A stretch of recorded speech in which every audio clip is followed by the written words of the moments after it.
Okay, good afternoon, members. Councillor Thomas Jones, we can start the meeting. Okay, thank you very much, Jane. Good afternoon, my name is Councillor Thomas Jones. I am the Vice Chair of the Social Care and Health Overview and Scrutiny Committee. I can confirm that committee officer has conducted a sound check before the start of the meeting, so I assume everyone can hear me. Yeah, okay, getting some nods. Can I welcome everybody to today's meeting, where we're all attending remotely. In addition to committee members, we also have non-committee members, cabinet members and officers joining us to assist with our discussions. For those viewing the live stream recording, committee members are identified with an asterisk next to their name. The meeting will be recorded and live streamed and will be available for viewing after the meeting. Should the live streaming fail, the meeting will continue and a recording will be available through the council's website following the conclusion of the meeting. Can I remind members that translation facilities are available and to choose your language of choice. If you wish to speak, please use the raise hand function. You can also use the chat facility, but please note that I may not be able to monitor the chat facility during the meeting. All microphones will be muted. If you've indicated your intention to speak, you will be invited to turn your microphone on. If you leave your device for any reason, can you please ensure that you are muted and you turn your video off? Okay, so we'll move to the agenda. Item 1, apologies for absence. Yes, Councillor Chris Hughes and Councillor Liz Roberts. Thank you, Jane. Item number 2. Oh, sorry. Can I just apologise that Councillor Cheryl Carlisle is not going to be here today. A member of her family was taken to hospital this morning, so her priorities have changed, but I'll be giving the update. Thank you. Of course, thank you, Councillor Louise. Item 2, declarations of interest. It falls to me to remind members that you must declare the nature of your declared personal interests. I take it then we have no interest to declare, so on to item number 3, urgent matters. No, Chair, there aren't any. Thank you. Item number 4, minutes of the previous meeting. I take it we've all had a chance to look over the minutes of the previous meeting. If there are no discrepancies or suggestions, could I ask that there is a proposer and a seconder? I'll propose them, Chair. Thank you, Councillor Dave. And sorry, I didn't see who that was, Jane. Councillor James. Councillor James. Thank you, Councillor James. Can I ask members, therefore, to show your hands to approve the minutes of the previous meeting? Okay, that's wonderful. Thank you. Thank you. Item number 5, to review the forward work programmes.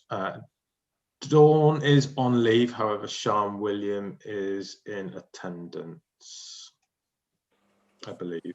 Is Sean with us?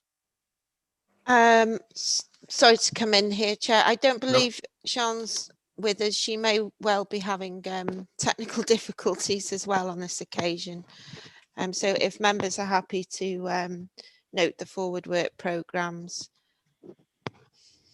that will be fine. Okay, and do we just need a show of hands for that, Jane?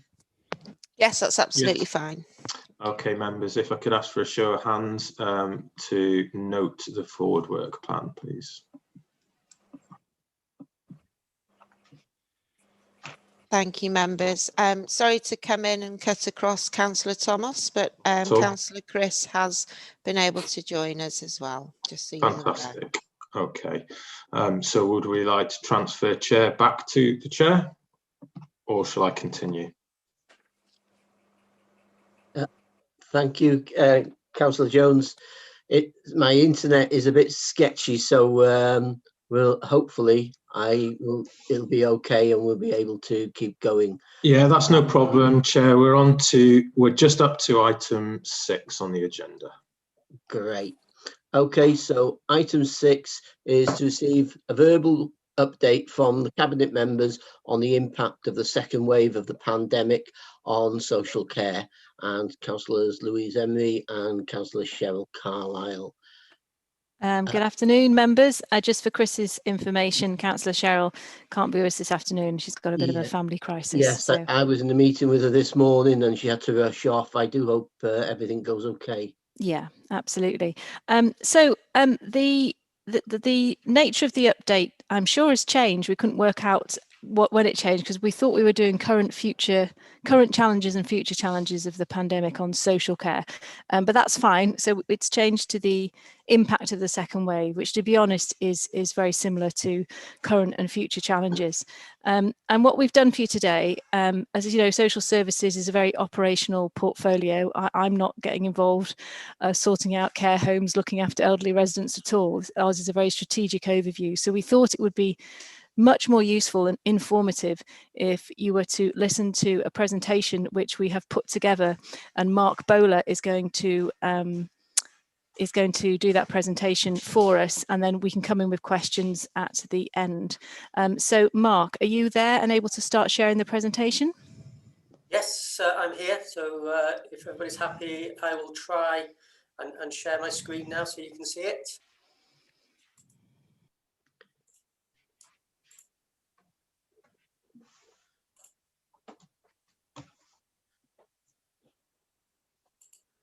If somebody can let me know, is that visible yet? Yes. Yes, we can see that. Brilliant, thank you. Okay, I shall start. Okay, so this is an update of the social care COVID response and what's been happening recently. So just give you a bit of an idea about how we've been managing this since the beginning. So we have the bronze, silver and gold set up within social care. The bronze meetings meet on a weekly basis. When the crisis has been at its height, we've actually been meeting twice a week. It's attended and chaired by a head of service and attended by all the service managers within social care and education services. And the way this works is the managers from the different departments complete what we call a situation report in advance of the meeting. So each day our different departments will update this report on staffing, availability, sickness, PPE, vaccines. You can see the list of things there. All the different departments update how COVID is impacting on them on a daily basis, and then once or twice a week this is then reviewed at this bronze meeting, with the head of service being there, and a number of actions are decided upon. The meetings are recorded, minuted, and any decisions, if needed, can then be escalated to the silver and the gold version of this group that would include the director and the heads of service. So that's been happening every single week since the beginning of this crisis. Just to give you an idea, we've also been working on contingency and response planning as we've been going along. So we've been working on developing our renewal response plans in line with the Welsh Government's COVID guidance. And these plans help us to outline what our priorities will be as we're transitioning through these different tiers. I'm sure you're aware we're tier 4 at the moment. And as we move down, we've got plans for how this will be managed. And as we move through each stage of this response, the services, we're continuing to monitor the needs of the adults, the families, the carers. We're constantly getting feedback from our staff as to how the plans are being implemented and any issues. And the social care management team are keeping an oversight of these plans and signing off changes. And that's all going on constantly, including input from health and safety. There is also the social care renewal group that are meeting on a weekly basis to share good practice and raise operational issues, and that's part of the whole wide council corporate renewal group that's going on at the same time. Done you some graphs, because if you knew me from my last job, I used to do graphs and data. So this one is showing you care homes that we call red. So a red care home is where there is a confirmed COVID positive case within that home. So this is showing you how many red homes we've had right from the beginning, going back to March 2020, right up until the end of last week. So you can see in there clearly, can't you, the first wave that hit us, it actually peaked for us in June, within the care sector. And then you can see how it started to pick up again then in September. And for us, the important message we want to get across is the peak for us was in the last few weeks. You can see there the early February, we saw a massive jump and peak in the number of confirmed COVID cases within care homes in Conway County. This one is showing you, the next two graphs are going to show you whether those are residents or staff that were COVID positive. So at the beginning, you can see that there was a big jump in the number of residents, and then you can see those numbers dropped right down. The most recent spike, as you can see, there's been a few cases where we've had large numbers of residents. Those are down to a small number of homes where we've seen significant outbreaks. But in general, we've managed to see less residents catching COVID than we did in that first stage of the pandemic. But we've had a few isolated cases. What we have seen in the second phase is when it has caught the residents, it spreads very, very quickly throughout the home. And this is showing you the staff. And what this is starting to show is this most recent impact on the care sector has very much been from the staff. It's the staff who have been catching COVID, and that's the reason that the homes have been red. You can see there the peaks and where it's been. This one is showing you the number of residents who sadly have passed away because of COVID. You can see in those early stages, we did have quite a number of residents who sadly did pass away. But then I think after that, it is a fairly positive trend. Although you've seen all those numbers of red homes, and especially the large number we've seen recently, there's very few who've passed away from COVID, which is obviously sad for those that have, but good for the number of residents that you saw that have managed to recover. Some figures here on how it's impacted on us and our staffing. You've got a couple of tables on the left and right. The one on the left is showing you the COVID-related sickness levels between March and mid-January, and on the right, the overall sickness levels. So overall, only 37 members of staff have been off with COVID, 7 with the long-term COVID, and at the time we had 8 off at that particular moment. And that's out of 478 absences. So you can see from a social care point of view, we have done very well at managing to hopefully keep our staff safe and keep them protected and get that message across. And there's the list there, if you're interested, want to know the sorts of things that staff are seeing. And I think there's some notes at the bottom around, we have seen an increase in mental health, stress and anxiety, and we have seen an increase in musculoskeletal reasons for people being off sick, staff being off sick. Wanted to give you a bit of an idea of how it's impacted on social services. So there's a few kind of like case studies. From our point of view, the team are contacting all the care homes and all the domiciliary care providers and all the supported living providers. We're in regular contact with them. The care homes, if they're red, are called daily. If they're not got confirmed cases, every care home in the county and every provider is contacted by the team every single week, where we have a discussion. We make sure that they're up to date with how the guidance has changed, with any recent things that they need to know, and we have a conversation with them about how it's impacting on them, their staff, their residents, on their discharges from hospital, all those sorts of things, so that we've got up-to-date intelligence on what's going on across the whole of the sector. We're making something in the region of 250 telephone calls every single week to work with the sector. We put in here a couple of like case studies, just to give you an idea of the impact. So there was a nursing home over the last 12 months, and it started off with one positive case. And as a result of that case, everybody in the home, all the staff and residents were tested. And in a single day, 75% of the staff and 50% of the residents returned a positive case. So just to give you an idea to think of the impact that has on a home when suddenly 75% of the staff can't come in to work straight away.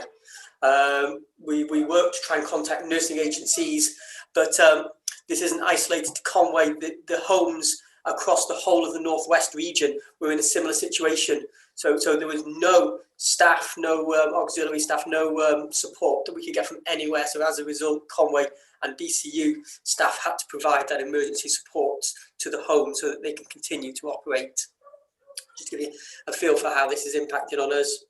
Another case here within another care setting, and this is quite a common trend, is that it was identified that PPE and social distancing hadn't properly been adhered to, and as a result, staff, although only one member of staff was COVID positive, a significant number of other staff were identified as contacts and told to self-isolate.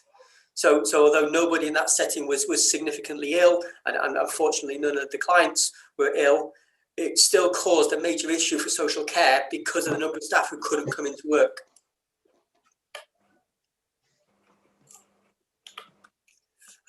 Similar sort of situation in the domiciliary care environment. One individual hadn't followed social distancing or PPE guidance, and as a result of that 13 members of staff had to self-isolate. And again, the impact that had on the care that this provider was able to give was significant, and it required a lot of work for Conway Council to provide that staff and support so that the services could continue.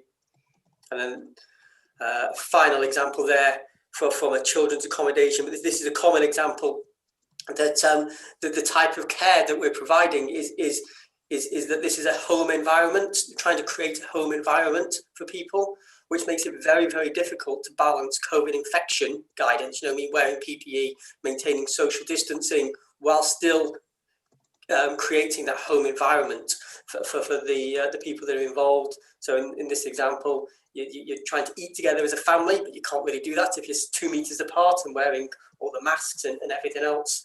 And in this particular case, because they weren't doing it, they were trying to provide that care.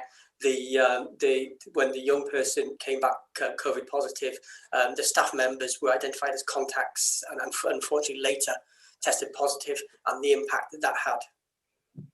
So that gives you a bit of a picture about what's been going on.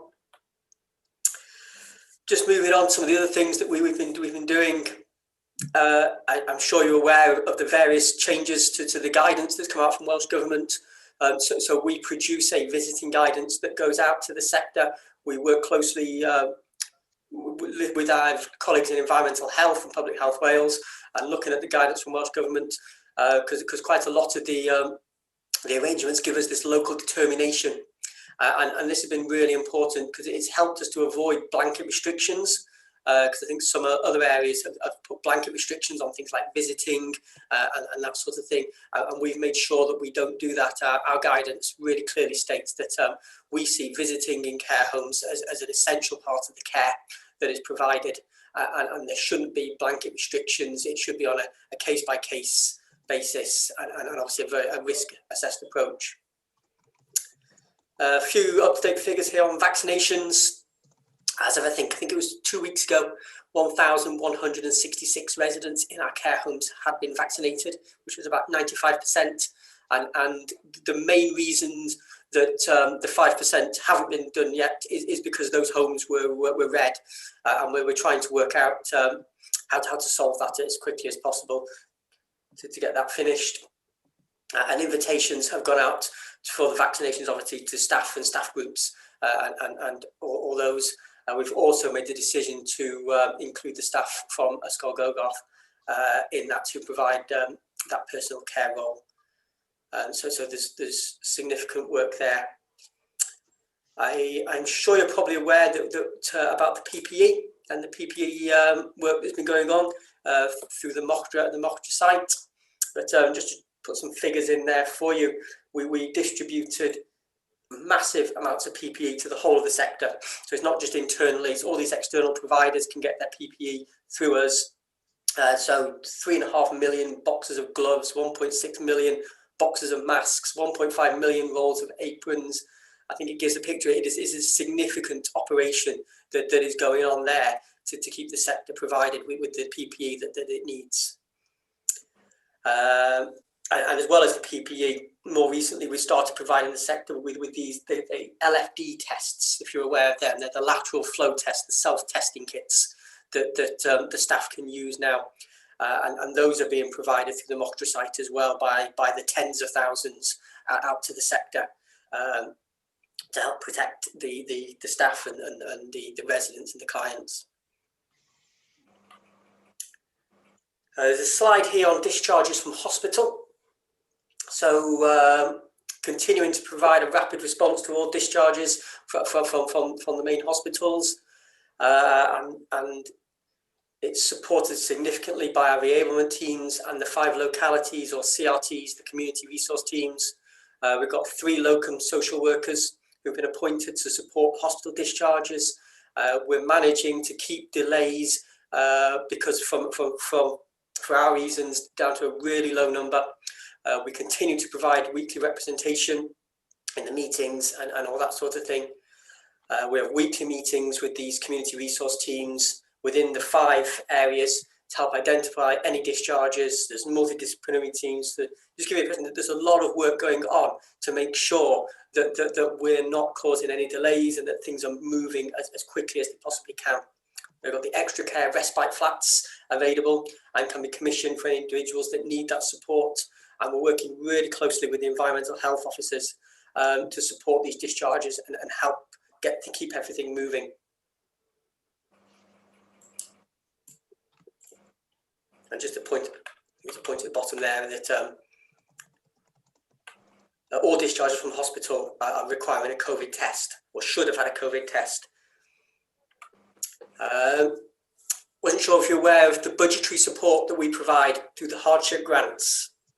So there is this COVID hardship fund that is available to care homes and the domiciliary care providers for additional costs that they've incurred in relation to COVID. And so far, Common Council administer this fund, and it is quite a significant undertaking each month to do. And so far, we've paid out over £500,000 to the sector to help cover their additional costs. We've also been supporting day services because for some reason day services don't qualify for the hardship grant, but we've made a decision within Conway to continue to support those day services, and we've had some really good feedback from them of how we've been able to help them. We administered the special payment scheme last year, which was £500. Nearly 3,000 members of staff were supported across the sector, so not just our staff, that was staff work for the different providers to receive that in recognition of those in the sector placing themselves at greater risk. And we're also managing the sickness payment scheme. So this is the scheme where if you're off sick for COVID reasons or you're self-isolating because of COVID reasons, you can claim enhanced payments through the local authority, which is funded by the Welsh Government. So the last slide we have on here is just about how you can help us, and referring back to those graphs at the beginning, the message from us at the moment is Conway, definitely in the care sector, isn't out of this. We're hopefully just coming off the height of our peak, but only just. The numbers within our care sector are still high. It's still very, very busy. A couple of the things is how important it is to get this infection control right, how important the PPE is, and making sure that message stays out there. Having the vaccine does not mean that you're totally immune to COVID. So even if you've had the vaccine, even if care staff have had the vaccine, they still need to have the infection control. They still need to be wearing the PPE. Just because they've had a negative test on the lateral flow devices doesn't mean they don't have COVID. If you could still have it in the very early stages, and we've had a lot of staff because they've had a negative test, maybe lax those standards a bit. We need to keep that message out there that if the test is negative, you still need to wear your PPE. You still need to take all the right precautions. The hand, face, space campaign is still absolutely relevant, and really need to keep that message out there that because we're not over it yet in Conway. It's still a significant issue, and there's still a lot of concerns we still have some real outbreaks ongoing. And that's it from me. Thank you. So open to any questions. Thanks very much, Mark. I thought I'll just come in there before we hand back to the chair. So I hope that was a really informative, especially the data, looking at where our cases were, and particularly, amazingly, that the relatively low number of deaths in our care homes compared to other areas of the country. And that's obviously down to good infection control and also in the second wave, better hospital treatment. So people are surviving this terrible disease. If Cheryl was here, she was going to give you a verbal update briefly about the impact on children's services. And really the message is, can we come back in 6 months' time to give you an update on children's services? Because we are getting lots of anecdotal information about a rise in safeguarding cases, about a rise in children having a really rough time at home in the family environment. And I really feel that we're only going to see that come forward in statistics over the next 6 to 12 months. Children will hopefully be returning on a more permanent basis to school. And that is often where problems are identified. And so I think it would be a good suggestion to bring forward an update specifically on the impacts of the pandemic on children's services, but not yet. I'm afraid we haven't got to that point yet. And then finally, before I ask for questions, there is another, in terms of the future challenges, which is what we were going to also talk about. There is a white paper on rebalancing care, which the Welsh Government are keen to get a consultation through before PERDA, which I think is now 6th of April, keeps changing. And that is looking at real structural changes in how we commission care, and could have wide implications for Conway, because we commission to the private sector. And the mood of the government is to start bringing that back in-house, and that would have quite serious implications for our strategy in social care. But I can perhaps let Jenny talk more about that. But yes, if I can hand back to the chair, and then members can ask questions of either myself or Mark. Thank you. Thank you, Councillor Emery. And I think yes, we're not able to request that you attend, but I think we would all welcome the attendance in 6 months' time. I think it would give us a really good understanding, particularly, as you mentioned, from the children's perspective and in our corporate parenting role, as to the impact that it's having on young people in our community. So if the committee is happy, does somebody move that we do that we bring a report, that the cabinet members bring a report back? Andrew Hinchcliffe's got his hand up to propose, and James Lusted seconded. Are you all in favour? Please show. Yep, I think that looks unanimous. Right, so before I bring anyone else in, I think just a couple of things. I think it's good to hear that the flexibility that we have here in Wales around policy has led to a positive impact, and the fact that we can treat each individual case on its merits. It's also good to hear that we managed to support 5,000 members of staff in Conway with the Welsh Government grant, so that is really positive.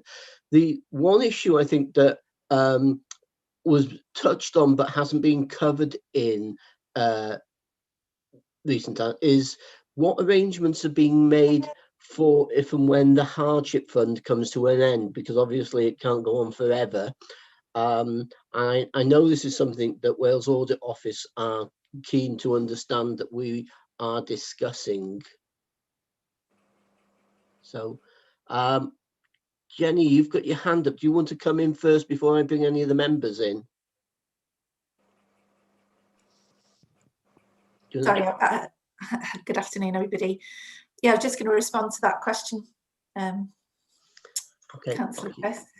So yeah, there's a lot of discussion about the hardship fund in respect of the care sector, because obviously they've the sector as a whole and the local authority have really welcomed that financial support since March, April time. It's currently in place to support a range of additional expenses around the pandemic. So whether that be having to adapt property, additional equipment, additional staffing costs, but of concern, and lately we've seen far more of the providers needing to seek financial assistance because they have a certain amount of vacancies for a range of reasons around the pandemic and also changes in patterns of commissioning. So just this morning I've been at a national meeting where they are considering, Welsh Government are looking at options, because clearly the financial commitment is only in place till April. However, it will continue in some way beyond April, but probably looking at options around tapering off and thinking about how we can exit from this financial subsidy really that we've all benefited from throughout the year. So it's not going to just stop, but we will certainly see some proposals coming that we can share with you after April. Thank you, Jenny. Right, I've got Andrew Hinchcliffe and then Councillor Wyn Jones. Thank you, Chair. I was just going to ask Mark if there was a significant number of people who refused to have the vaccination. I just wondered if that was an issue. I know a friend's son was in charge of a nursing home in London. A large number of staff refused to take it, and the owner of the home said, well, consider yourself sacked, more or less. So I just wondered what the situation was here.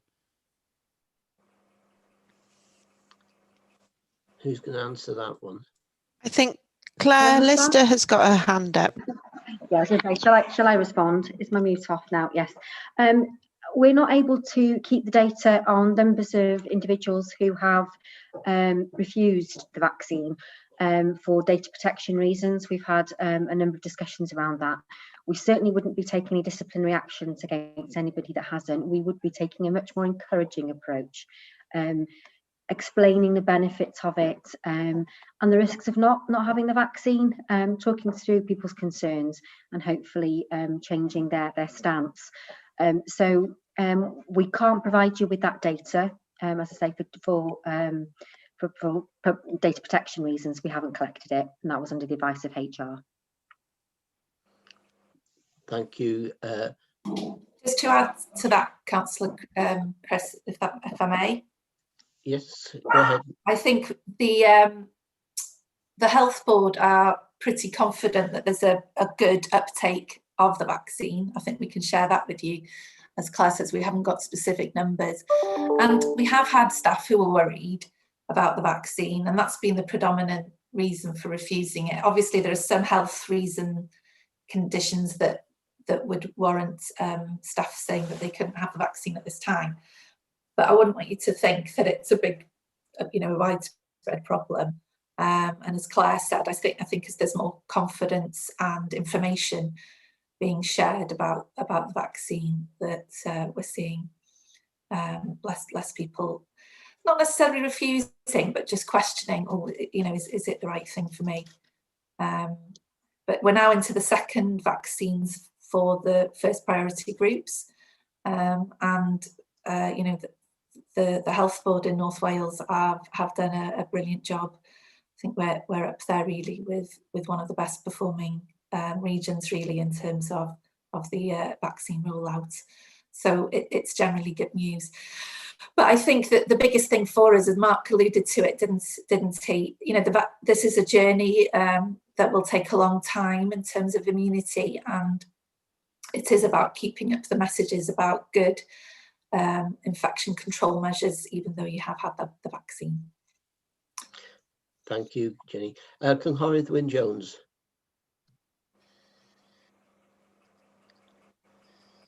Sorry,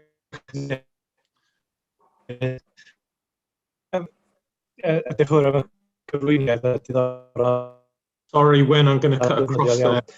Cynghorydd Wyn. Pwynt, achos nes I golli cysylltiad am chydig, ond nghwestiwn ydi, os na wybodaeth am Wyn, you're breaking up a lot. We can't hear you. Could you try turning your camera off and continue speaking? That may help. Thomas.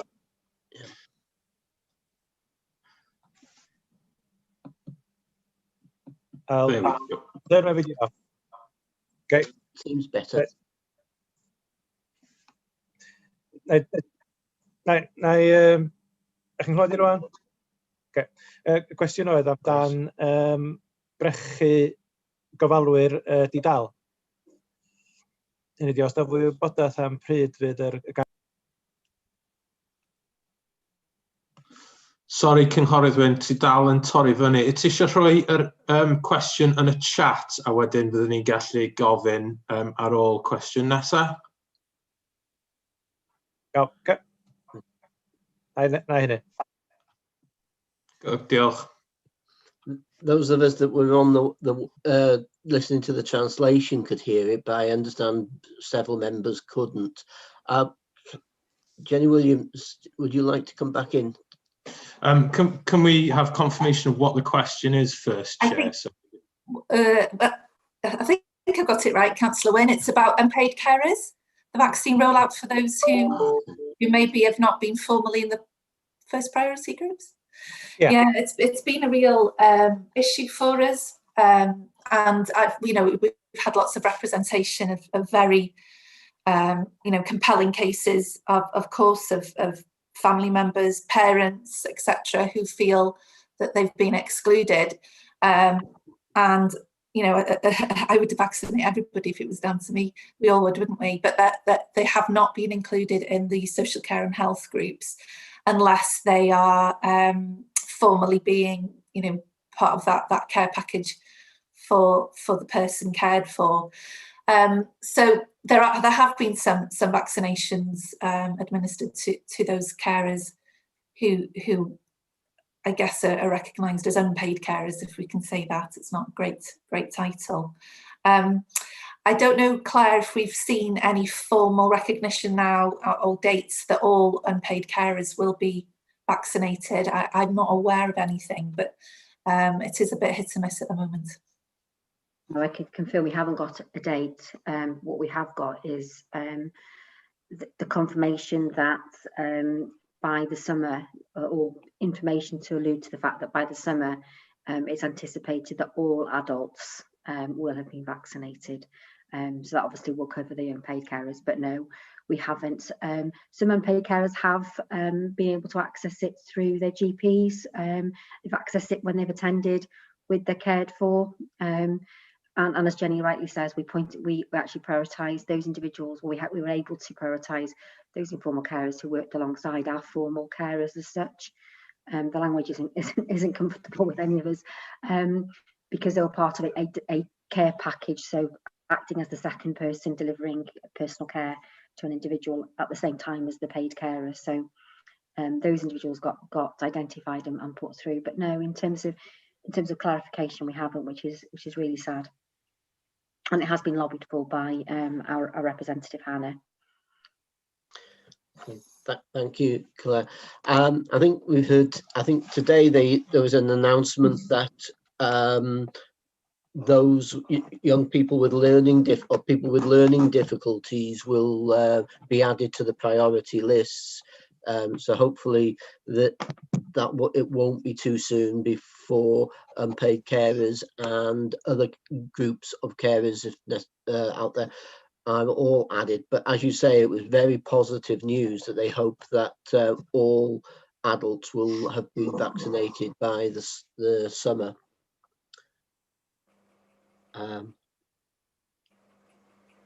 Is there any other questions? Councillor Roger Parry wants to come in. Okay, Councillor Roger. Chris. Thank you. I'm looking at the participant screen. I can't always see you on I haven't got one. I haven't got one, Chris. Oh, right. My question, if I may, Chair, did I hear correctly that we're talking about reducing private sector care? Did I hear that correctly? Roger, that was from me. That was a white paper, rebalancing care. Yeah, a possible Welsh Government change of policy. Well, not change, but change of direction. It's just that I think I'm right in saying it's approximately, as far as private sector care is concerned, they do about between 95, 96% of care in Conwy. So my question is, how are you hoping to reduce the care in respect? We of don't want to private reduce it at all. It's Oh. just it's not come from us. This is a white paper from Welsh Government, and I've actually went to the first briefing of it, and I couldn't actually understand what they're saying, but that's me in terminology.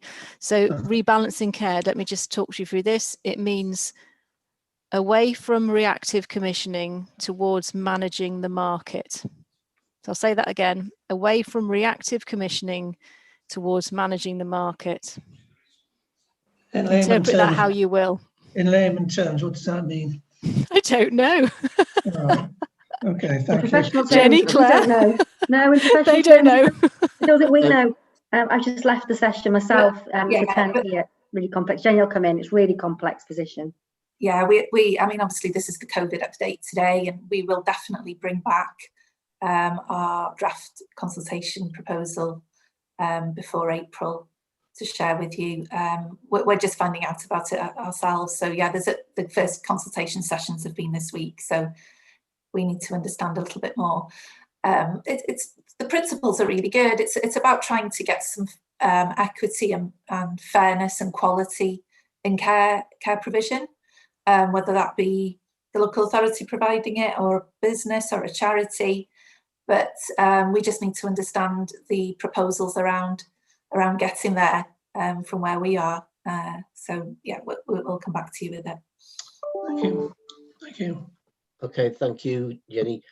As I said, I think it's the early stages of a white paper, so I'm sure that will come before us in due course.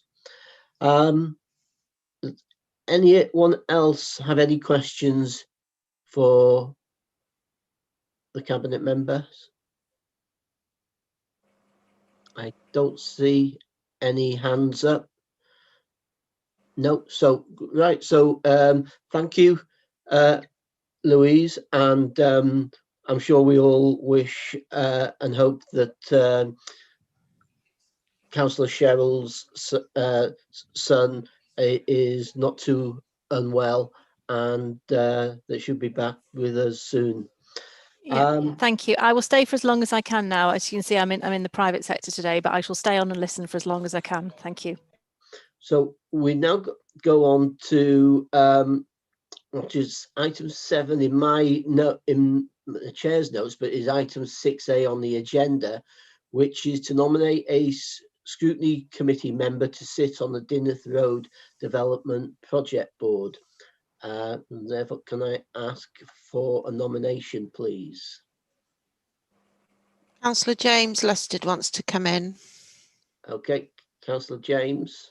Thanks, Chair. Appreciate you allowing me to speak. I would like to propose Councillor Sue Shotter to join the Dinnith Road Board, if that's okay. I think she would bring some great knowledge and her experience to the board. So I propose Councillor Sue Shotter, please.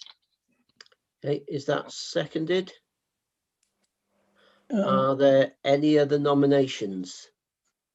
It's like Andrew Hinchcliffe wants to come in, and Councillor Roger Parry, I think. I only see Councillor Roger. So if I bring Councillor Roger in first, this is. Yeah. Okay. Can you explain what you mean by the? Are we talking about one specific build, or are we talking about those one in the top of Dinnith Road and one at the bottom of Dinnith Road? What are we talking about here? Okay, shall I come in? I want to come in. Yeah, thank you. So this is the Dinnith Road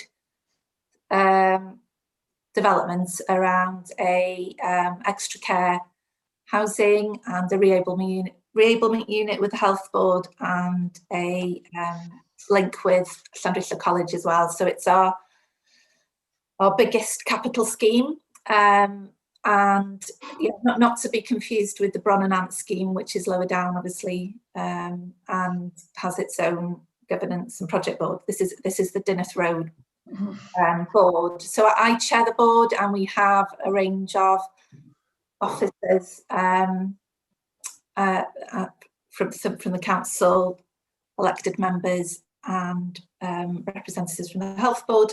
And we would like to secure a nomination from the Scrutiny Committee. So some members of Scrutiny are already on that board through other roles really, whether it be a local member, etc. So Okay. it's going to be, at the moment, I'm not sure how frequent the meetings, I think might be 4 to 6 weeks. It's going to get quite busy. We're obviously at the early stages now, but it's going to be quite a commitment over the next couple of years. Okay, thank you. Can I just say, can I come back in, please? Yeah, certainly, Councillor Roger. Okay. Don's on it and James is on it. Is that correct? Yes, that's correct. Both as. Yeah. And, you know, with the greatest respect, Sue Schott is an exceptionally good county councillor, but considering, well, what can I say? Dave Roberts is he is a county councillor for Ross-on-Sea, so I'm surmising the likes of Dave should be on it, representing Ross-on-Sea. That's my suggestion. I'd like to nominate Dave Roberts because he's a local member. Okay, is that seconded? Councillor Andrew Hinchcliffe, do you want to come in? Are you? I'm sorry, Chair. All I was going to say was that I am a member of that board due to being the Older People's Champion, and I've been a member of all the boards of the extra care homes so far.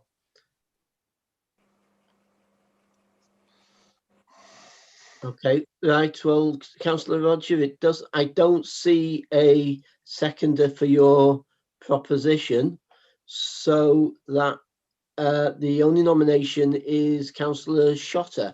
So can we all show in favour of? Sorry, Councillor Chris, do we have a seconder for Councillor Sue Shotter? We did have a seconder for Councillor Shotter. It was I did see it was Councillor Thomas. It was Councillor Thomas. Thank you.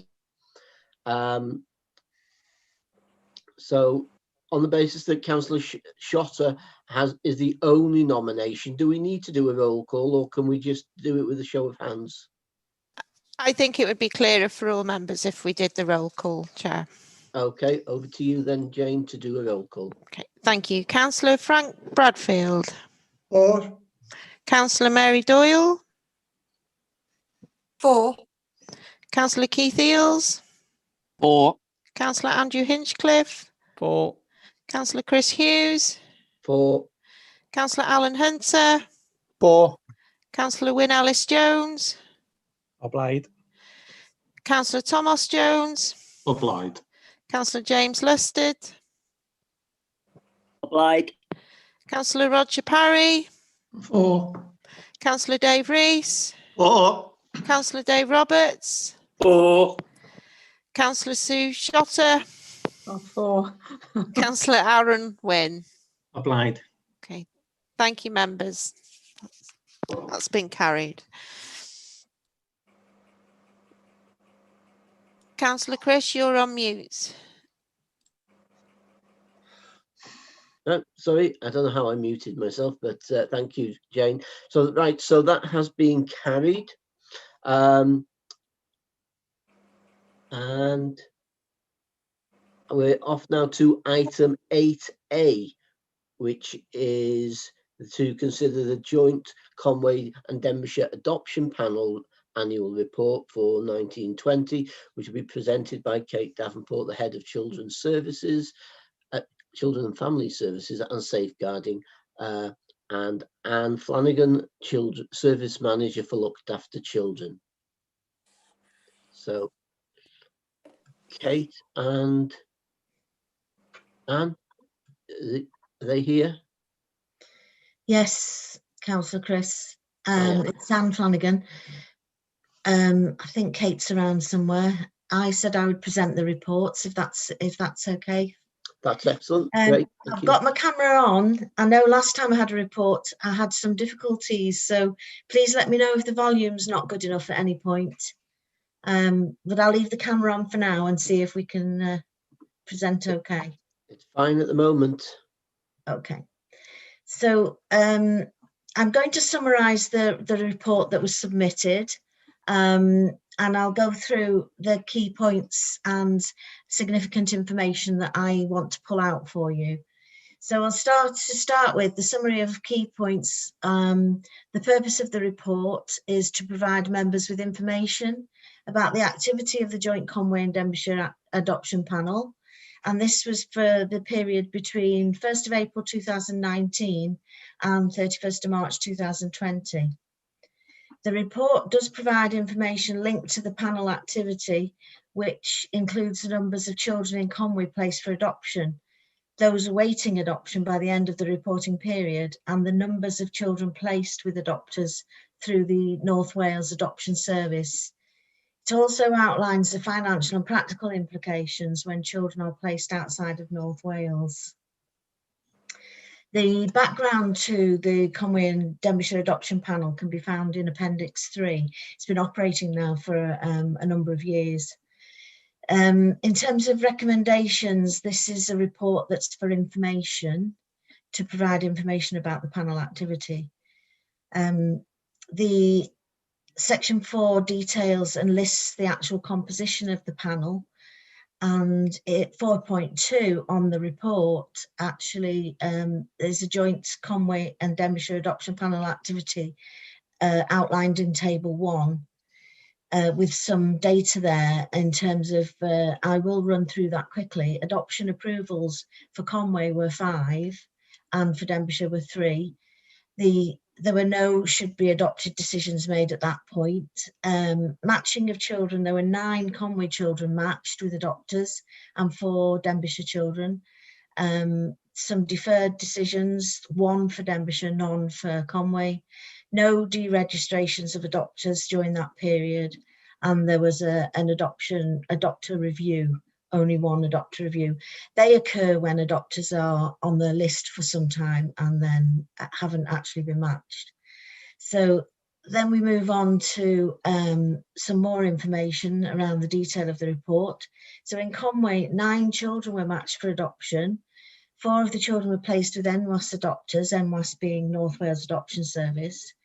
1 child was matched through the All Wales National Adoption Register and 4 through independent adoption agencies. I can talk a little bit more about that later. To note, there were 20 more children than the previous year, that's 18 to 19, that were referred for matching, but in the context that adopter assessments only increased by 6.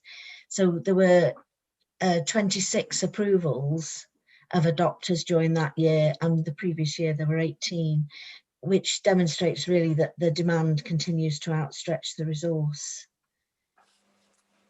Table 2 illustrates the number of Conway children matched against the total for the region. So the information here is that there were North Wales, through NWAS for the region, there were 20 children placed with NWAS adopters and only 4 from Conway. There were 2 children placed for the region outside of NWAS, but in Wales, and 1 Conway child. There were 10 NWAS children from the region adopted and matched outside of Wales, and 4 from Conway. The total matched children were 32 and 9 from Conway. Interestingly, the 9 represents almost 1/3 of children through the activity in the region, but in fact only 1/5 of those children were placed within NWAS in that year. So Table 3, that shows comparison activity of the 3 sub-regions, which does demonstrate Conway and Denbighshire in a positive light in terms of effectiveness of their activity and the amount of activity. They had actually more than double activity of the West panel and only 4 cases less than the larger authorities of the East. Moving on to the financial implications for the local authorities placing children outside of North Wales is a significant cost of this, which is 31,000 payable to any agent agency outside of North Wales Adoption Service, which does include the rest of Wales as well. The fees payable at the outset. This was an introduction from the year before last, 2018. The fee is actually now payable at the outset. We used to pay it in 2 halves, but it's payable in full now, which leaves reimbursement to the discretion of the agency in the event of any breakdowns in the early stages.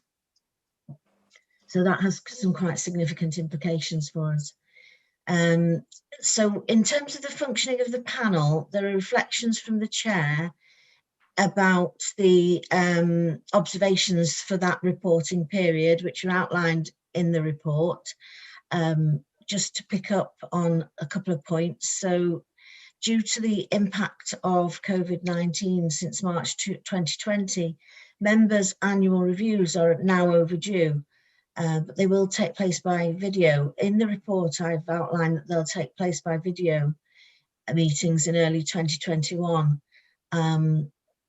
The panel, however, any issues that needed addressing have been picked up as they happen, and the chair and panel advisor can be contacted by members at any time.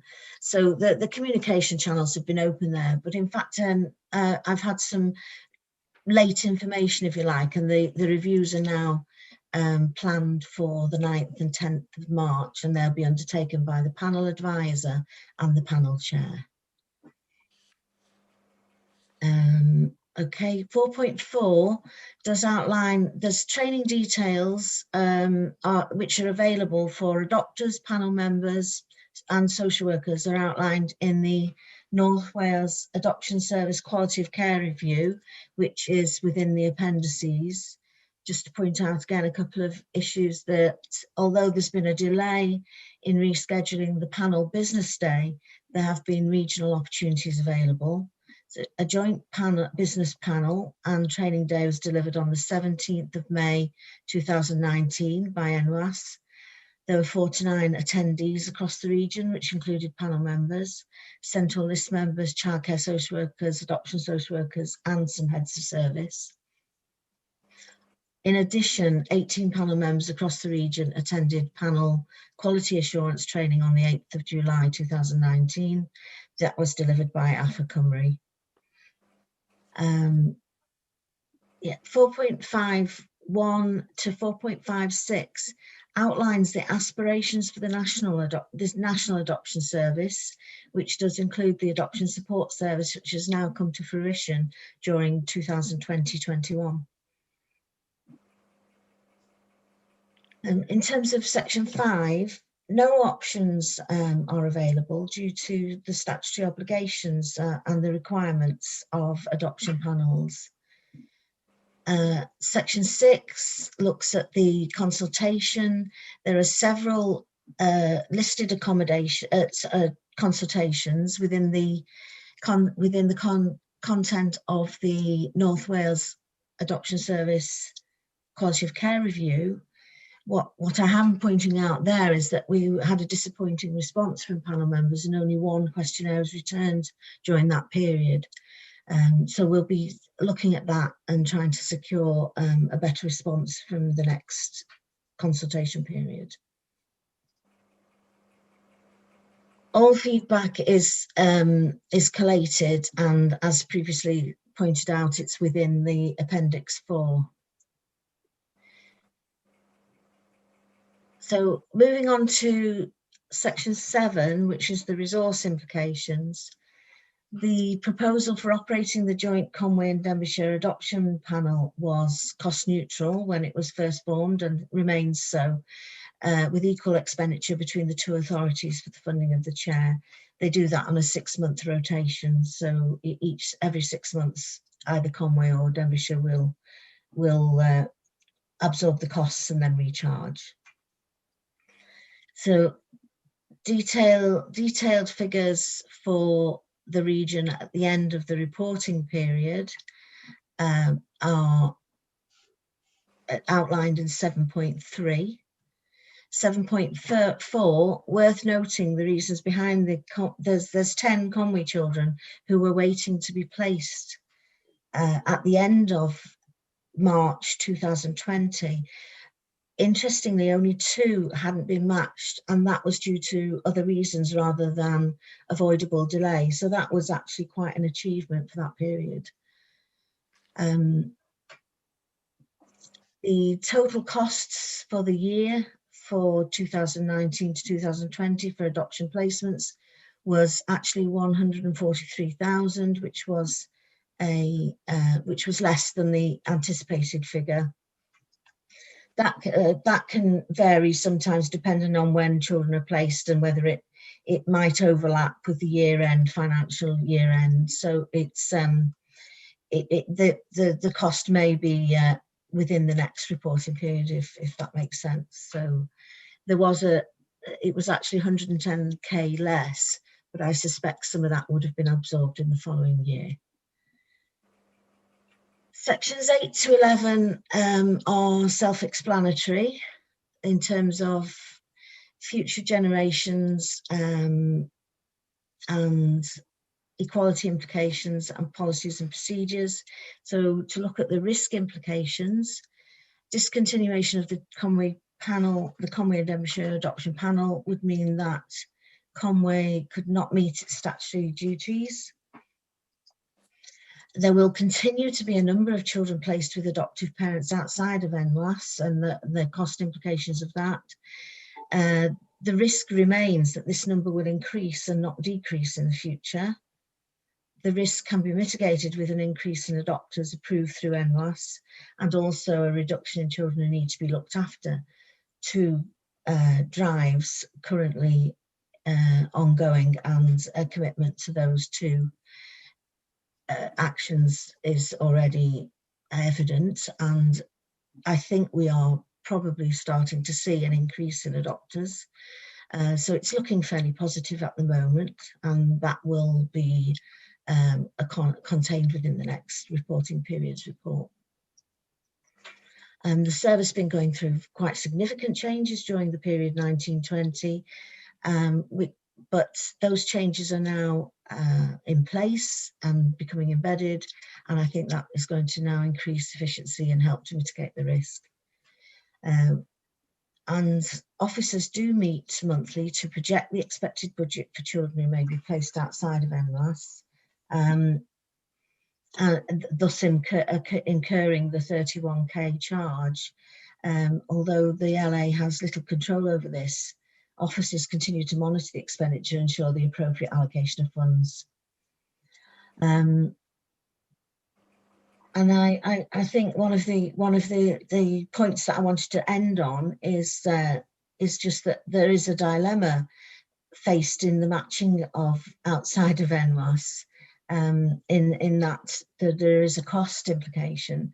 But if an NWAS adopter is not identified within the first month, the LA is required to search the All Wales register, and we're not in the business of putting off adopters and waiting for availability, because of the potential for reduces the chances for children to actually be matched. So when we can't make matches within NWAS, then for the children's sake, clearly we need to look outside of the agency.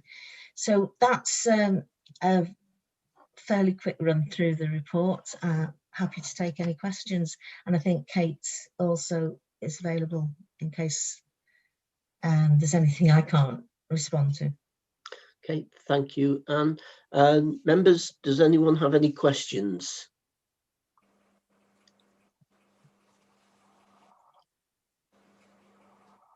I can't see any hands up. No. I've got my hand up, Chair. Right, go ahead, Councillor Roger. One question, if I may. Are adoptees stringently assessed for the sake of the child? And that includes family as well, you know, adoptees' families, the extended families of the adoptees, for the sake of the child or children. Yes, in terms of their assessment, the assessment is a very comprehensive assessment. It has become more so over the years. It's designed to enable matching with specific children. It's very clear about that.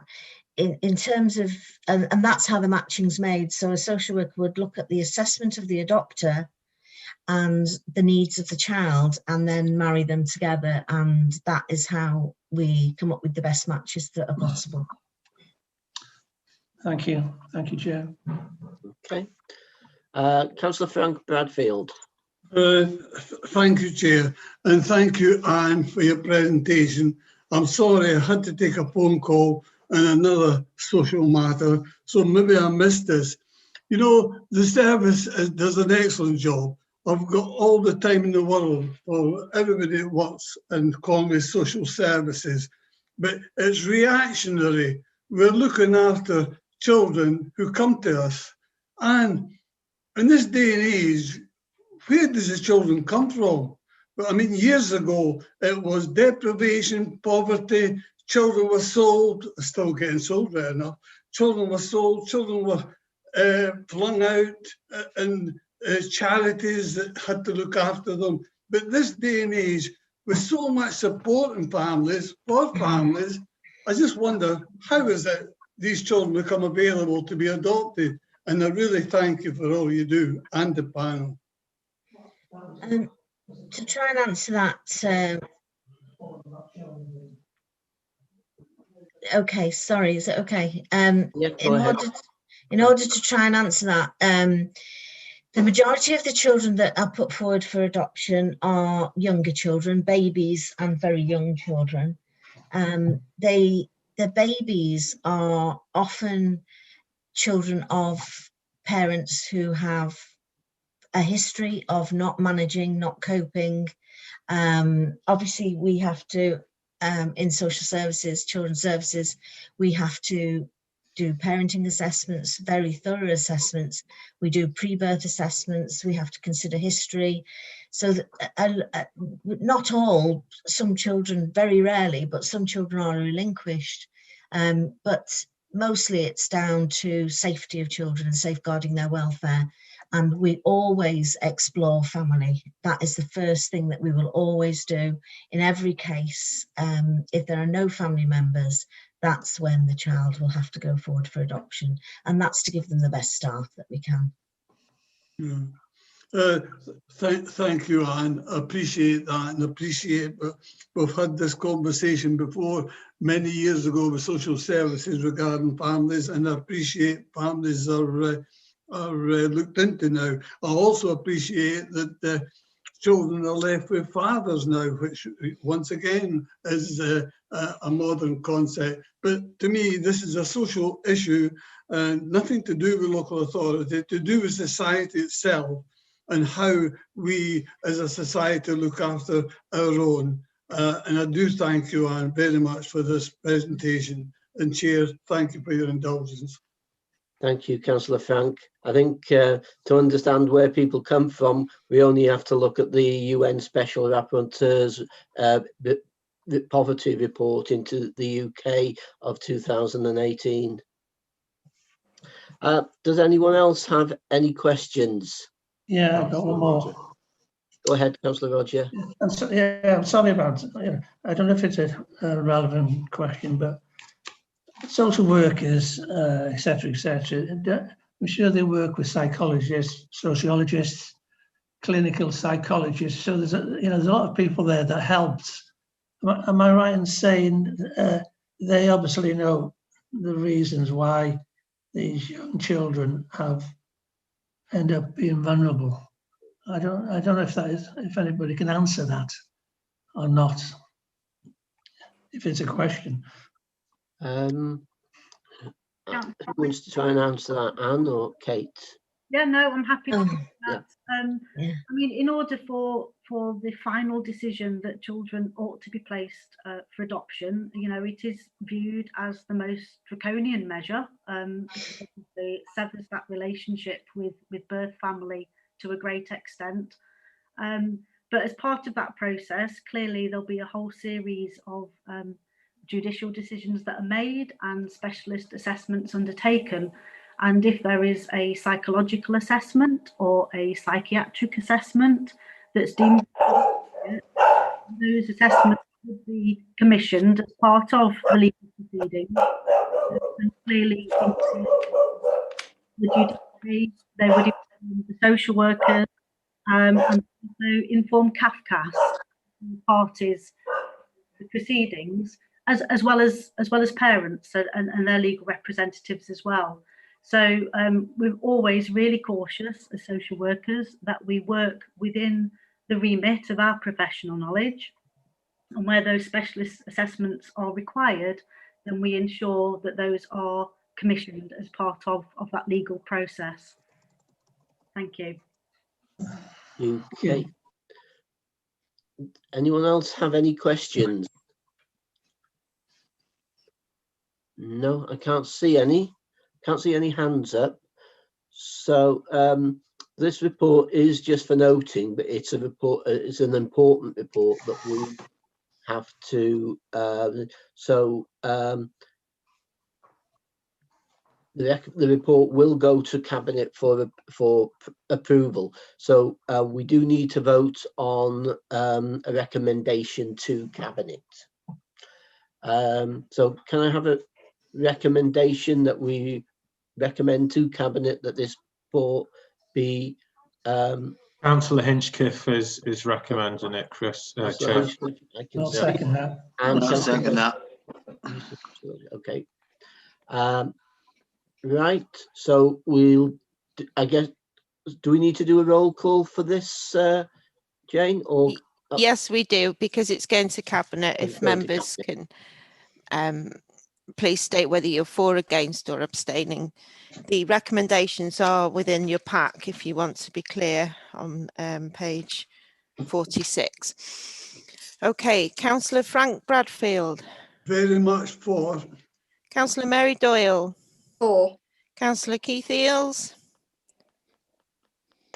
Councillor Keith's gone.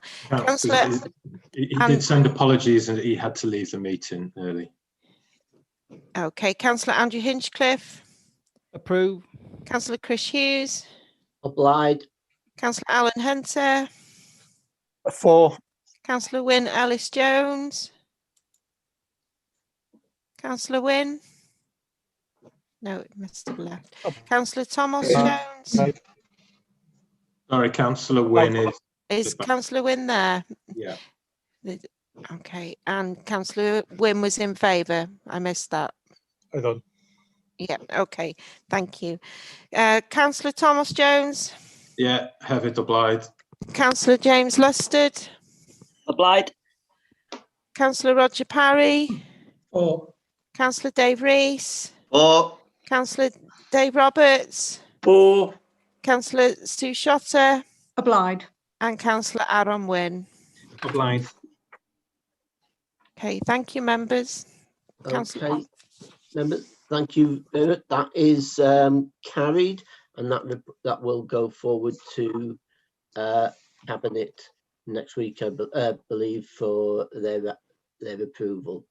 The next item on the agenda is the corporate parenting annual report, which can be found on pages 136 to 152. And I believe you're taking this as well, Anne. Yeah. I gather the audio was okay, was it, with the last one? So yes, it was. It was great. No excuse to turn the camera off then.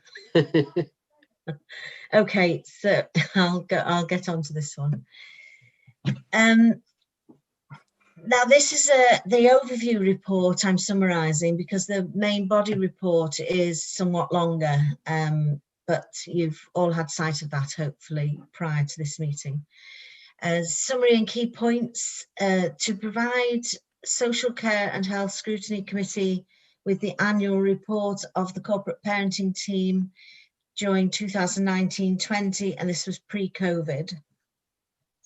The report and appendices sets out roles and responsibilities in relation to corporate parenting. Information is provided about the progress made during the reporting period, implementing the corporate parenting strategy, and some key performance information. Corporate parenting is a term used to refer to the collective responsibility of the council in providing the best possible care and protection for children and young people who are looked after. The team meets bi-monthly, and the meeting is chaired by the Chief Executive. The agenda takes a themed approach linked to the pledges made. Corporate parenting team has a 12-month forward work plan that it works to each year. Recommendations in terms of members are invited to accept this annual corporate parenting report to acknowledge the areas of success achieved by the corporate parenting team during the 19-20 reporting period, and note the key priorities going forward. And are also invited to note the progress of the corporate parenting strategy action plan and endorse the remaining actions contained therein. This is in Appendix 1. So the report details, firstly, please note that the submission of this report has been delayed due to reduced management capacity and does cover a reporting period April 19 to March 2020. It should be noted that this did not, however, impact on the continued work undertaken by the corporate parenting team. Corporate parenting team was established in Conwy, as in every other council in Wales, as a body to maintain an overview of the well-being and interests of children in care. In 2009, the Welsh Government, jointly with the local government association, released a document entitled "If This Were My Child," and I think that's self-explanatory about what that means. Since then, responsibilities have been strengthened and entrenched in Social Services and Wellbeing Act, and the workbook, which again is in the appendices, was developed by the Welsh Government in association with Social Services Improvement Agency in 2016 on the corporate parenting role of an elected member. For each agency and professional involved, they need to consider how they can be proactive within their own remit on behalf of the looked after children. So the corporate parenting team is made up of a multi-agency, multidisciplinary team, largely within the departments in the council. And the key role of the corporate parenting is to ensure that looked after children receive appropriate care, that the accommodation they live in is in good standard, and that they receive good health care and progress successfully in education.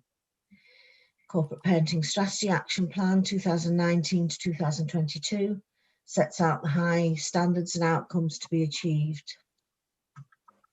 Within that, there are 8 distinct themes: education, safeguarding, early intervention, prevention, leisure, youth services and play, workforce, home, health, leave and care. Each theme has clear pledges that act as commitments on the agreed priorities with clear terms of reference. The corporate parenting team fulfills a scrutiny function in relation to performance, action taken, outcomes achieved and future plans under the corporate parenting strategy.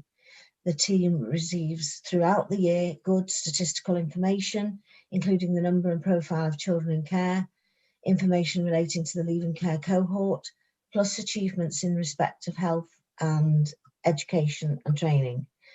The team scrutinises information regarding how well the services are doing in meeting the overall needs of looked after children and care leavers.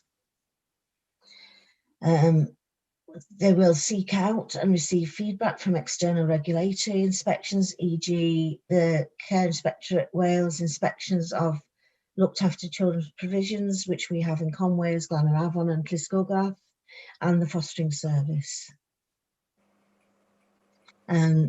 Options are that members note the report, and that members also, if they wish to propose changes to the report. Engagement and consultation has been undertaken with Councillor Cheryl, Councillor Louise and Councillor Julie, and those comments are contained within the main body report, within the overview report. The strategy is funded from within existing resources, so by engaging key partners and working collaboratively, we're able to meet our corporate parenting duties more effectively. In respect of the corporate plan outcomes, the annual report in the appendix details the range of activity and actions taken. This is an important information section, so I thought I'd run through some of the important points, or the significant points. So as corporate parents, we must promote education, training and employment opportunities for our looked after children and care leavers. Our track workers lead on engaging care leavers, spending time with social workers and personal assistants and personal advisors and young people. Just to note that unfortunately the ambition to enrol some of our young care leavers on apprenticeship schemes has been unsuccessful, I'm afraid, largely due to the impact that this has on their allowances and their ability, if they are independent, to be able to make rental payments, because it affects all the benefits. And that's something I think we need to look into a little bit further. So we also need to ensure that all care settings provided for looked after children are safe, and that carers have gone through robust safe recruitment mechanisms. All looked after children's placements are monitored and inspected to ensure that the provisions are appropriate. All care leavers' housing options are accessed through the homeless prevention team with housing solutions, which does include all the mandatory safety checks. There's quite a close working relationship between housing and social services, children's services, including personal advisors and the leaving care officers. And this is gone from strength to strength each year. All looked after children and care leavers access to the looked after children's health coordinator, who can access children and young people in identifying and addressing any health needs. So basically, they all are have access to annual reviews, and the health coordinator will often. Sorry, was that? No, go ahead. Please continue on. Okay. Yeah. So they're all looked after children and care leavers have access to the health coordinator, who will be very proactive and leads on ensuring their health needs are met. All care leavers post 18 have an allocated personal advisor to support the development of independent skills, and also to provide emotional and practical support based on individual need. 7.4, in respect of CAMS, we have an integrated model of care for looked after children. This has been developed during this reporting period, 1920, and is becoming embedded into practice currently. Consultation sessions are available for the case holding social worker for each looked after child. On admission to care, assessments are undertaken to identify child's needs, particularly in relation to emotional and psychological health. This is a really important development because previously children's health needs through CAMS were ad hoc, and some children would receive a service and others would not for different reasons. So this is a very clear framework now to ensure all looked after children needs are considered and the appropriate access to services. So allowances. Alexa, what's the temperature? Sorry, Anne, please continue. It's all right. Somebody's. Councillor Sue, are you on mute, please? Can you make sure you're on mute? Thank you. Sorry, just take a drink. I'm having to talk for too long.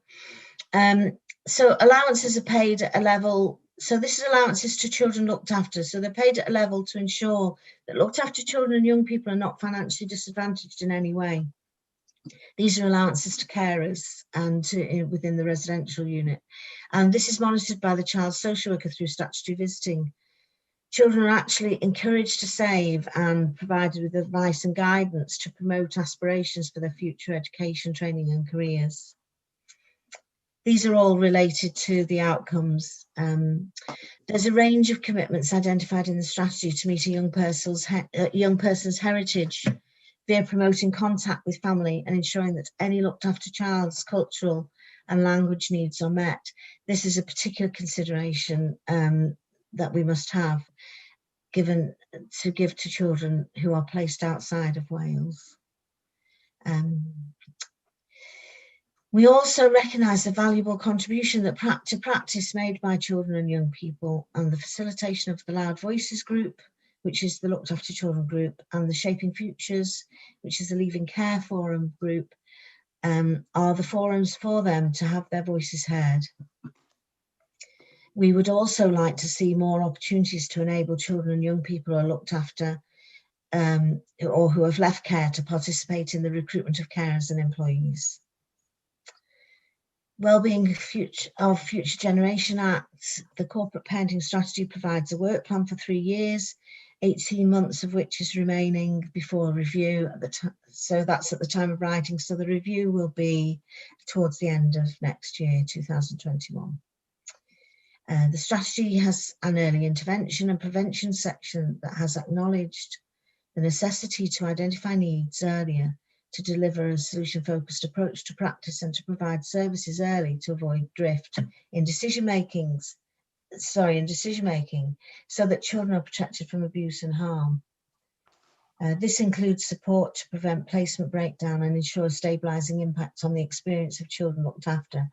So there's 2 elements to that: the prevention of the problems within households escalating to a point where children become looked after, and also that when children are looked after, that if there are placement difficulties, that we identify those at an earlier point.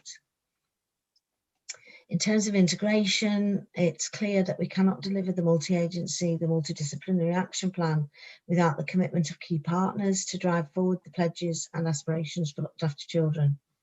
And each pledge has a nominated officer responsible for driving forward the service improvements from a range of partners, both internal and external to the council.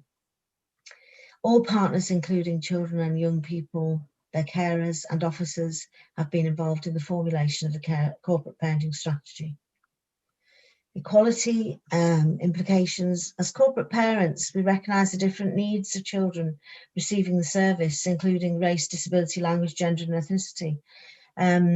The Equalities Impact Assessment completed in 2016-2019 corporate parenting strategy will require review and revision.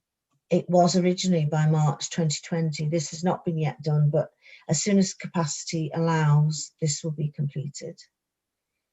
Policies and procedures in relation to looked after children are currently under review and will be revised during 2021-22 as the project developments in children's services progress. In terms of risks relate primarily to sufficiency of placements and the cost of care provision, and not the quality of care experienced for Conway's children. So the local authority statutory duties for looked after children cannot be delivered without the multidisciplinary corporate parenting team and the commitments that is required from each partner within that team. There's the inability to meet the demand for placements continues to be a risk for looked after children within its own resources. The more we commission, the more the cost, and of course we feel that we have a better handle on the plans and the children's care within our own in-house resources rather than relying on the independent sector. The needs, very clearly the significant risk is the need to commission independent placements has a very significant impact on the budget, as we all are well aware. So in order to mitigate the risk, effective marketing strategies are required and are in place and are continually being reviewed and renewed in terms of making the most of the recruitment campaigns that we, in terms of fostering. So effective recruitment of foster carers has always been a priority for children's services, with actually some success over the past few years. Unfortunately, this has been masked somewhat because we've had we've reached a point where we've had a significant number of resignations, largely due to retirement in the last couple of years. However, if we continue with the rate of recruitment that we have managed to maintain, the resource should begin to expand and we should see more of a benefit over the next few years.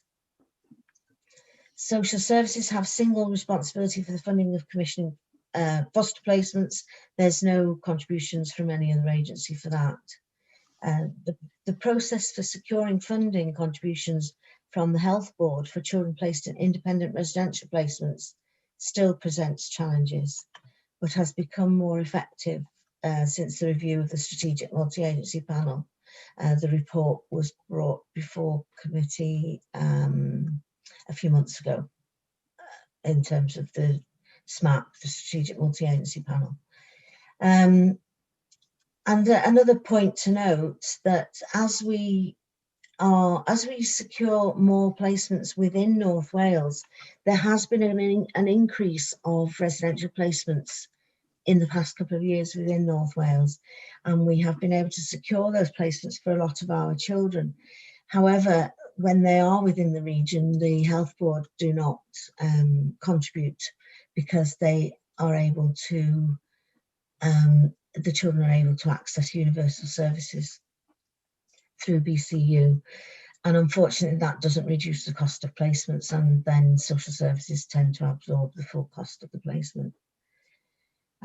Also, without access to emergency beds, Conway continues to carry the risk that care leavers will be placed within B&B accommodation, bed and breakfast. Social services will continue to work with the housing department to resolve this issue, but it's a significant deficit in resources, and one that I think is shared with other local authorities.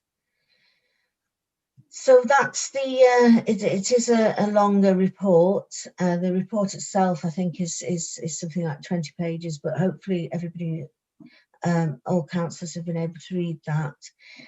Just to finish on this, I think it's important to share the principle that the overall aspiration of the corporate parenting team is to remove any deficits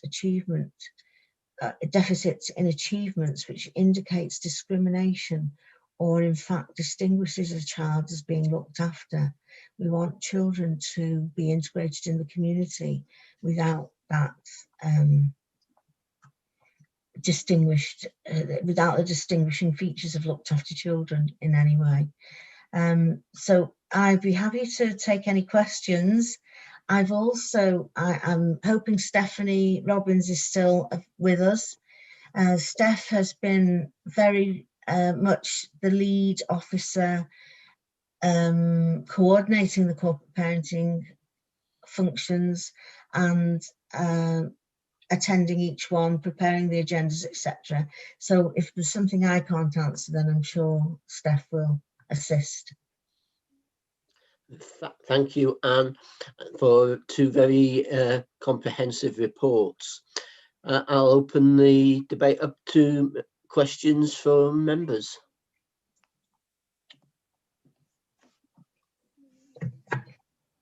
Are there any questions?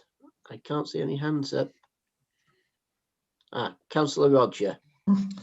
Thank you, Chair. Sorry to go on, but that's what I'm here for, I suppose. As far as education is concerned, Chair, what is the average attainment in education as far as looked after children? Yeah, so Gareth Jones. Sorry, Councillor Frank, could you mute yourself, please?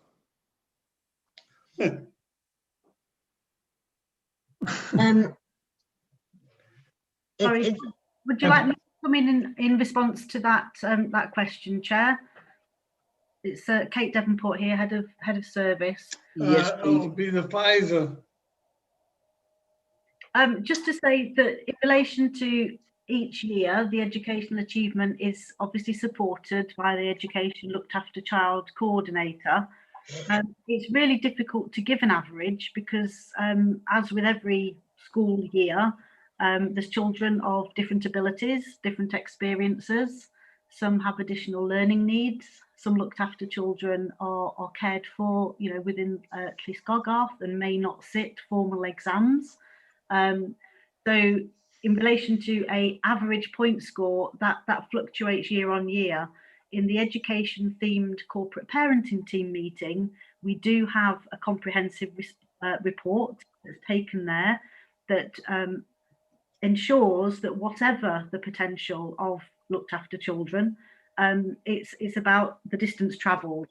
So it may not be that they're able to necessarily get a whole suite of GCSEs. The important point being that they reach whatever their potential is and are supported to do so, and making sure that any additional needs are picked up via the personal education plan. It will shortly become, of course, the individual development plan. But there's a really comprehensive approach to making sure that at the point of placement, if we can maintain a child locally and within their allocated school and friendship group, then we know that their chances of education performance and support is much more significant than if that school career is disrupted. So I can't give you an answer about the average because there isn't an average as such. As I say, it's about the distance travelled for every child and making sure that in their personal education plans, any pastoral support, any additional learning needs support is picked up, is planned for, and the schools are supported to deliver on that. Thank you, Chair. Thank you. I was actually talking about GCEs in particular, but still, thank you for that. I've got one more question, if I may, Chair. Go ahead, Councillor Parry. Looked after children. Is it from? Is it 0 to 21, and after that they leave and they make their own way in society? Is it 21 or 18? I don't know. And the question is, and the question is, and the question is there a follow-up once they've actually left care? Is there a follow-up in respect of individual looked after child? Okay, yes, okay, very happy to come on that as well, Councillor Roger. So there's been a dramatic shift really in society as a whole. Back in the 80s, there was horror stories of 16-year-olds being in a residential setting and suddenly sort of set loose with very little support, very little knowledge, and often poor accommodation. Obviously through the 90s and in the last decade, there's been a huge amount of attention to making sure that children that are care experienced are not cut loose in that way. And so in recent years, the care leaver support age has risen from 21 up to 25 years of age. Fortunately, within Conwy, we also have the Vulnerable People Service, which is a service area that was created at the point of our social services transformation. So at this point in time, yes, young children will have a allocated social worker up to the age of 18, but they will then have a period of transition when they get to the age of leaving school and thinking about next steps. So there'll be sort of a handover transition period with our PA team, the personal advisor team, and that team remains involved with them right up until the age of 25. And, you know, as young adults, they may dip in and out of that service. They're entitled to make their own choices, of course they are, but we really do encourage and reach out to every care leaver to try and support and engage them with whatever difficulty they may or may not face. And then post 25, the idea being that if they've established a relationship with services and regard the local authority as being helpful and supportive, then our Vulnerable People Service is there as a lifelong support for members of the community within Conwy to come back to the local authority to ask for advice, to ask for guidance, information, assistance, as with every other resident within the county council. And that's something, that service, the Vulnerable People Service, is absolutely unique to Conwy. It doesn't exist anywhere else. But what it does do is make sure that our care leavers don't fall off a cliff. Thank you for that. And if can I just conclude with one quick question, Chair? Go ahead, Councillor Roger. Okay, thank you. As far as foster parents are concerned, does the young person stay with the same foster parent throughout them being fostered, or do some of them break down for some reason or other? Do you want me to come in there? Yes, please. Yes, please. Happy to come in there. That would be the aim, that a child's moved into foster placement, and that being a long-term placement, they would remain there. And although I couldn't give you numbers at the moment, I can tell you that is that's the highest percentage. So most of the young people and children placed will remain with that carer if their plan is long-term placement. They do occasionally break down, and we do manage that. If children have more than one breakdown in foster placement, we have to consider then residential. And some of the young people that placements have broken down in foster placement will move into a residential situation. But I can say that is a smaller number. It's a small number compared to the overall figures. Thank you. Thank you, Chair. Thank you, Councillor Roger. Right. Does anyone else have any further questions for Anne, Kate, or Stephanie? No, I don't see any hands up. So then the recommendations can be found on page 37. Recommendation 2.1 is that members are invited to accept the annual corporate parenting report to acknowledge the areas of success achieved by the corporate parenting team during 1920 reporting period and note the key priorities going forward.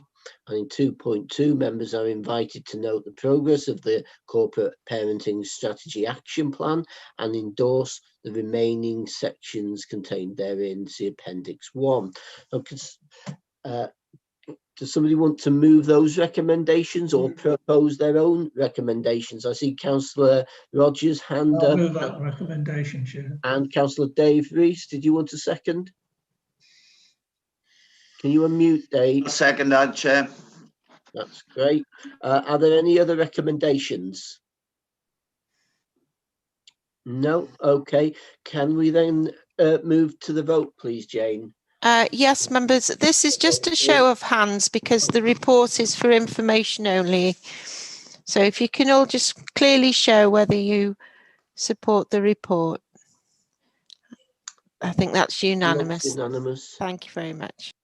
Thank you all. Can I just thank all the officers